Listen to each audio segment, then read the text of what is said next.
The Philippines is one of the most exposed countries in the world to many natural hazards, from earthquakes, volcanic eruptions, typhoons, flooding, landslides, and sea level rise.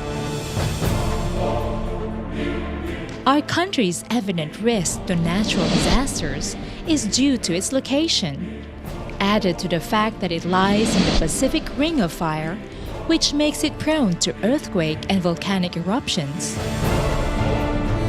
The country is surrounded by large bodies of water and faces the Pacific Ocean, where, statistically, 60% of the world's typhoons are formed.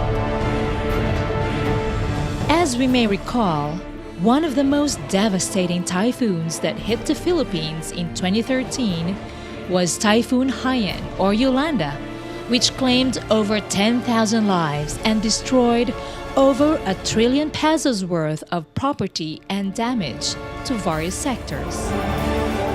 Still, there are other environmental problems that we are facing, such as logging, deforestation, wildlife extinction, global warming, and climate change.